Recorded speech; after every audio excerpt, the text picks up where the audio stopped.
What's up, friends? It's just Uncle Larry.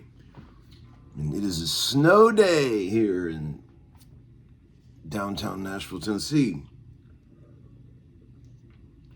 You know, if we could just take all this snow and put it on California, everything would be fine. I'm sorry for all the fires and stuff that are going on out there. It just breaks my heart. Oh man, I can't imagine. As beautiful as that state is, and there's no denying it is the most beautiful state, it sure has volatility. And I'm sorry for all those people out there that are going through that. But they'll get through. The human nature is strong and resilient.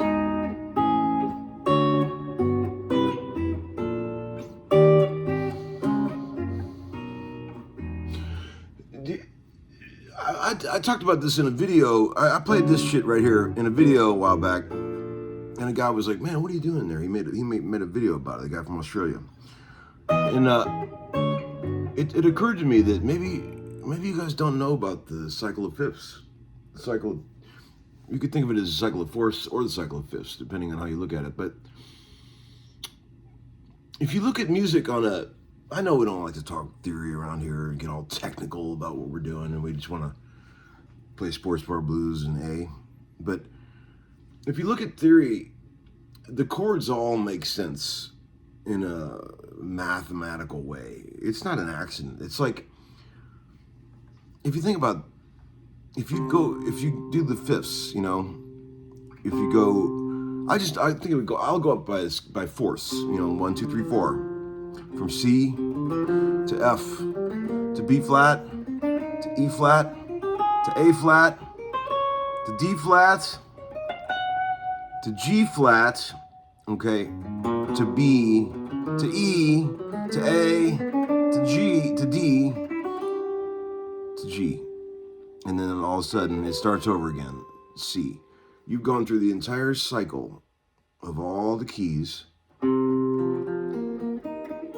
I'm sorry. You've heard that sound before. And that's what's happening if I play like something like this silly major 7 riff.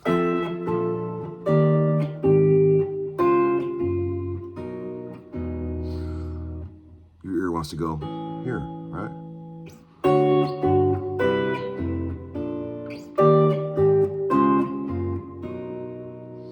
Pretty cool voicing of a major 7. You got to use the claw. 4 notes. Root, 5th, 3rd, major 7. X2, 4, X, 4, 6.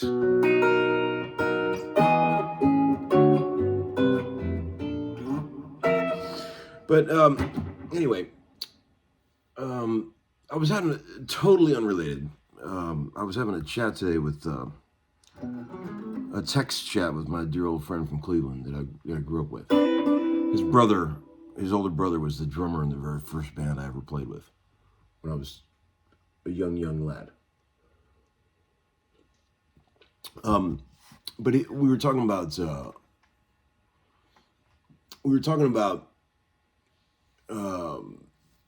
how, like, I don't give a lot of advice to younger players historically. But younger players will always ask me, what should I do? Which is one of the things I do say. Don't ever put all your eggs in one basket. Okay, this is a very important thing, career-wise. If you're a serious musician and you really, this advice is timeless. It doesn't apply to 20 years ago, 40 years ago. It applies to every year. See, musicians, one of the things that's painful about being a musician is you have to take this thing that you love, this art that you're making, your connection to the instrument, and you have to try to turn it into financial gain. Okay, that's where things get awkward. If we were just to sit in our rooms and play our instruments for fun and enjoyment, that would be one thing. We would never have to worry about any of this stuff. But when you have a house to pay for, mouths to feed, you have to try to figure out ways with this instrument to make enough money. You're asking the universe to pay you enough money from playing your instrument to make a living. Think about how ludicrous that is. So musicians, being the crafty, clever ones that they are, will find many ways to do this. Income streams, revenue streams. I feel like now we're living in the Wild West. There's so many ways to make money in music that it's unprecedented. In the old days, you had to get a record label to sign your band, and then you go on tour. Now, a knucklehead like me, if I decided to quit sessions, I could probably make a living just from sitting here in my pitiful guitar room teaching lessons to you guys. See, we never had that kind of shit when I was a kid. You had to get on the road, bust your ass, sell t-shirts, worry about what your record label guy was thinking. Or you could be in a cover band. You could go out and play covers on society gigs, we used to call them. But now, there's lots of ways to make money, and that's exciting and cool. People say, is the session thing dying out? I have no idea. I know there's still a lot of people that want to make music. So, I think there will always be a call for people that can add something useful to somebody's record. Okay, whatever that may be. So where I was going with this was that the key to making it financially in music, in my humble opinion, is to set up several different income streams. I call them feed troughs. You got to have lots of troughs that you can feed from. Like, build relationships. We used to call them accounts back in the old days. You know, no one uses that word anymore, but that was an old session player thing. Oh yeah, that's one of my accounts. They would say things like that. Kind of an old-fashioned word, but it really means income stream. Feed trough. It's a guy that will give you steady work, whether it's on a record or a live gig. See, you've got to set up multiple feed troughs. I've always said that when a musician puts all his eggs in one basket, it's the worst thing you could possibly do. At 20 minutes into this video, I'm going to turn on the vibe light. So, one of my pet peeves, of the many pet peeves that you guys know, and that's probably why I have so many haters, is that I cannot stand it when some fucking asshole musician bitches about getting fired from some gig that they've been on for 20 years. Okay? Well, here's what a lot of these guys do. They'll get a gig, a cush gig, and they'll be on retainer from this artist for 20 years. And they never bother to make any other relationships where they can possibly have some session work or other gigs. And then 20 years down the road, that artist will inevitably move on, and they fire the guy. And then the guy's like talking shit about the artist that kept him alive for the last 20 years. I've seen it so many times, it makes me sick. Like, I just recently, a guy was telling me about a guy that quit a band or got fired from a band he was in for 30 years and was talking all kind of shit about the artist that fired him. I'm like, it's your fault that when you get shit canned from a gig like that you have nothing else to do, because that whole time you should have been setting up other feed troughs. Never put your eggs in one basket. I've never stayed on any gig, any live gig, longer than 2 or 3 years in my entire life. I've never wanted to be one of those guys that gets a gig and just that becomes my life, right? I'm not saying that there's anything wrong with that. I never wanted to do that. Plenty of friends of mine do that, and I'm not talking shit. I'm just saying, if you're comfortable with that, that's cool. But I was never comfortable with that. I always wanted to move on from one thing to another to make sure that I've got lots of avenues open. And I'm getting older now, and you know, and I don't meet as many new young people as I used to, but I was a pretty good networker back in the day. You know, I would always sort of be open to getting new gigs and meeting new people, and you know, I'm a little more particular these days. You know, I'm crustier and older, and I don't really want to go do every demo session that someone offers me. But a younger me would have, and I suggest that a younger you does. Like, take those gigs, say yes to them, and they might suck. They probably are going to suck, but you might meet someone there that's going to help you in the future. We've talked about this. This is not new. So the whole point of this story is, do not put your eggs in one basket. If you're just a local guy living in some nowheresville town and got a gig with a band, that's probably the only gig. They're probably the only guys in that area that play any good. Just fine, stay with that gig. That's great. But I'm talking about if you're living in a big music city, trying to make a career as a musician. I'm talking to you. Be versatile with your income streams. Okay, this is what I'm trying to tell you. I know a lot of you guys probably understand this already. But I'm saying if you get a good cushy gig, don't let that take over as your whole thing. Okay, always be looking for new things. to fall back on, as they used to say in the great North where I grew up. Got to have him something to fall back on because he's probably not going to make it in music. That's all I ever heard growing up. All the negative people up there in Cleveland, they were all like, nobody could believe that anybody could ever make a real living playing music. Musicians were so looked down upon in Cleveland when I was growing up. It's like, if you ever told anybody you were a musician, they'd be like, yeah, right. What do you really do? But in Nashville, it's different. People actually know successful musicians here. Like their cousin might be so-and-so from so-and-so band. And like, people don't look down upon musicians here the way they do at other places, because you can actually make a decent living doing it. And that's why everybody comes here to play music. And they should, because there's lots of opportunities here, and there still is. There always have been, and there still are lots of opportunities here. And it's not hard to get a road gig here. If you can play reasonably well, and you can hang on a bus with other grown-ups and not be watching CNN and talking about conspiracy theories all day, you'll probably be able to get a gig.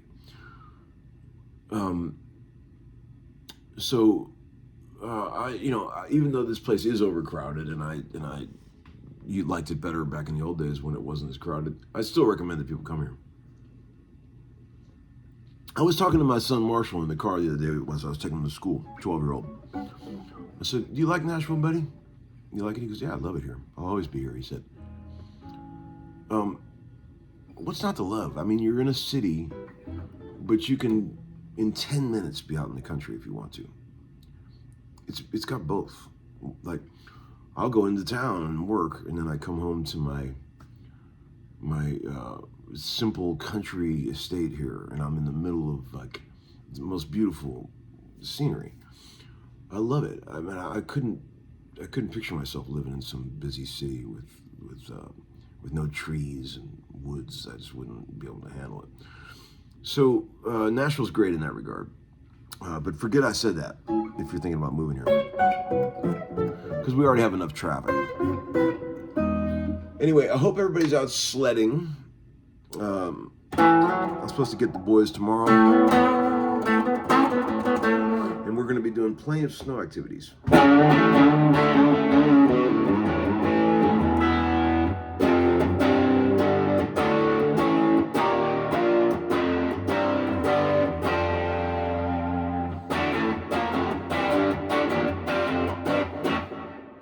As a kid, my oldest brother Doug played guitar, and I remember we were just sitting there in the living room, and I was plinking on a guitar, and he was watching TV, and he looked over at me, and he said, you got to get those chords faster, bro, cleaner.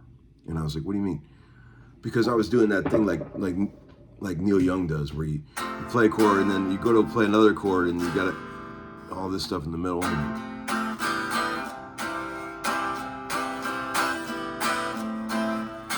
You have to hear all 6 open strings. But if you really get used to moving your hands quickly, you can make chord grabs a lot faster. And the clamps, I call them, which is why I do my simple practice routine: E, F, G, A, B, C, D, E in alphabetical order.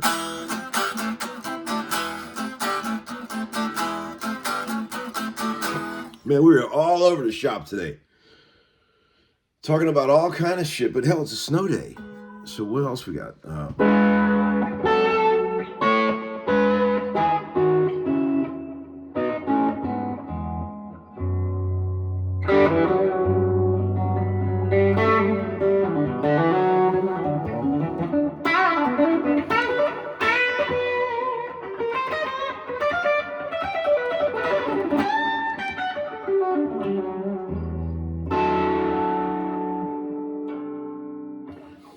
This thing plays so fucking good, it's unbelievable. 1958 Gibson EMS 1235 double neck, hollow body, spruce top. This is called the octave guitar version. It's a 6-string guitar, but it's up an octave. I've got it tuned up, not quite an octave. I like to keep it, if this guitar is an E, I I keep this one in D. It just feels better, sounds better there. And at first I was thinking, when I first got this, I was like, yeah, this thing will be cool for like clean stuff, like right here.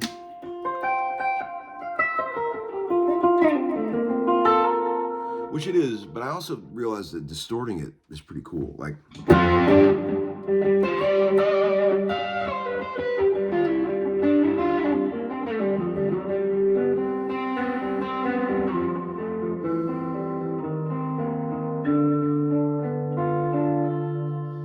love this guitar. It's fantastic. These are so rare. You never see them. I've been told by Eric Ernest, who is the all-time authority on these instruments, these double necks, hollow body ones from the late 50s, that there was less than 100 of these ever built in any configuration. Even I'm talking the 612s, the ones with the mandolin, only 100, less than 100 ever made of all the configurations. And these were only built custom order. You had to pay for it up front, and then they would build it. And I've been encouraging Eric to write a book about these. I've talked about this before. He's got a guitar company called Abalone Vintage, Abalone. I don't know how you say it. But he knows everything there is to know. He's owned half of the ones that have ever been built. And I've been saying to him, man, you should write a book about these double necks because no one knows anything about these. This is the second one I've had. Years and years ago, I had a 59 EDS 1275, which is the more typical version, which is the 6-string on the bottom and the 12-string on the top. The one I had was the guitar that was featured on the cover of Jimmy Rivers' Brisbane Bop record. It was Jimmy Rivers' guitar, legendary Western swing player, and I sold it years ago. I should have kept that. It was cool, but I love this one with the factory Bigsby. A lot of people have thought that this is the guitar that the guy in Love played. He might have owned this one, but it's not. If you look at photos of the guy in Love, his didn't have a Bigsby. But I have found the pictures of the original owner of this guitar, as I've told you guys in previous videos, and it's pretty cool to know its history.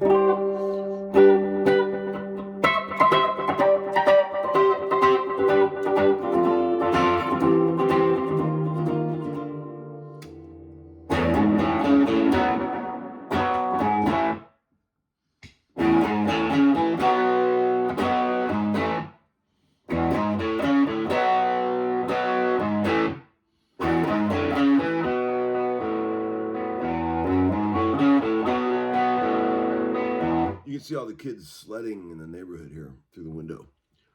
This is amazing. It's like a winter wonderland over here. All right, friends, have a great day. I have a SoundCloud page.